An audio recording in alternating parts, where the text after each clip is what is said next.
तो हेलो दोस्तों, कैसे हो आप सभी। उम्मीद है आप सभी अच्छे हो गए। तो दोस्तों, एक बाइक का कमेंट आया था कि अगर हम पल्सर 125 सीसी बाइक ले तो कैसा रहेगा, कैसी है बाइक।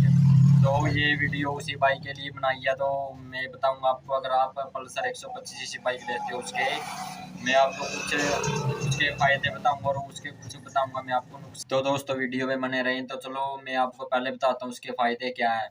तो दोस्तों, पहला फायदा हो गया उसकी लुक। तो पल्सर बाइक की लुक दोस्तों बहुत ही खतरनाक होती है, बहुत ही शानदार होती है। तो हम पल्सर की लुक देखकर भी बाइक को लेते हैं। तो एक हो गया दोस्तों उसकी लुक, और दूसरा हो गया उसका, यदि हम जब यह बाइक को चलाते हैं ना पल्सर को, जैसे हमारी कोई अदर और बाइक है ना, जैसे साइड से कोई साधन जा रहा है तो ऐसे बाइक जोला मारने लग जाती है। तो अगर पल्सर बाइक हो तो ऐसे कोई जोला नहीं मारती, क्योंकि हैवी बाइक होती है तो बिल्कुल आराम से चलती है। और हो गया उसका पिछला जो व्हील हो गया दोस्तों, वो चौड़ा होता है, क्योंकि उसके अंदर टायर भी चौड़ा होता है। कई बार अगर हम बाइक को ऐसे टेढ़ी ये इस तरह मोड़ पे ऐसे करके चलते हैं तो गिरने का भी कोई खतरा नहीं रहता। बाइक सड़क से बिल्कुल उसके टायर चिपके एकदम फ्रेश चलते हैं दोस्तों, उसमें कोई दिक्कत नहीं होती है। और दोस्तों, तीसरा हो गया उसकी ब्रेकें। जैसे कि अगर अगली होती है दोस्तों उसकी डिस्क ब्रेक, और पिछली भी होती है डिस्क। जैसे हम पिछली लगाते हैं तो अगली ब्रेक भी ऑटोमेटिक लग जाती है। तो ब्रेक, तो हम ब्रेक को कहीं से भी देखें तो बाइक एकदम सही है, क्योंकि अगर बाइक ओवर कंट्रोल होती है तो बाइक सही कंट्रोल हो जाती है पल्सर बाइक, क्योंकि उसमें वजन या हैवी बाइक होती है ना 125 सीसी, तो ये बाइक दोस्तों जल्दी कंट्रोल हो जाती है। और दोस्तों, इसका एक हो गया पिकअप। आप इसको 100 या 105 प्लस पे चला सकते हो, बाइक को आराम से चढ़ जाती है कोई भी बाइक। तो दोस्तों, 510 पे बाइक आराम से चढ़ जाती है। और आगे बात करते हैं इसके दोस्तों नुकसान की। तो सबसे पहले हो गया इसका दोस्तों पेट्रोल।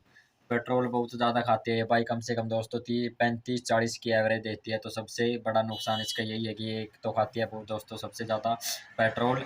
और आगे हो गया दोस्तों इसका इंजन। जैसे कि आप अगर नवी भी बाइक लेके आते हो ना, तो इसके इंजन में से दोस्तों आवाज़ आने लग जाती है। अगर आप नवी बाइक लेके आते हो तो 5 या 6 महीने के बाद में इसके इंजन से आपको आवाज़ आने लग जाएगी। और वो आगे हो गया दोस्तों इसकी क्लच प्लेट दोस्तों बार बार ख़राब हो जाती है, क्योंकि इंजन में इसके सबसे ज़्यादा प्रॉब्लम इसके दोस्तों इंजन में ही आती है।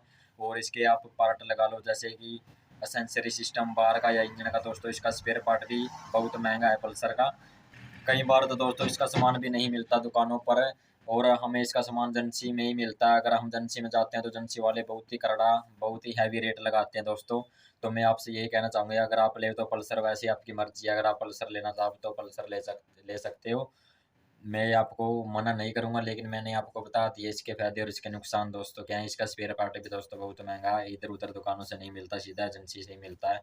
और अपनी जो आम में बाइक होगी जैसे स्प्लेंडर प्लेटिना, इनका सामान आप छोटी से छोटी दुकान पर, या आप किसी गांव में भी बाइक खराब हो जाए तो उस छोटी सी दुकान पर भी ना अपनी रनिंग बाइकों का सामान मिल जाएगा। और जैसे पल्सर हो गई, अगर ये किसी गांव या कहीं पे छोटे मोटे गांव में खराब होगी ना, तो दोस्तों आपको वहाँ उसका सामान नहीं मिलेगा कहीं भी, और अपनी रनिंग मोटरसाइकिलों का सामान मिल जाएगा। तो मैं आपसे यही कहूँगा बस।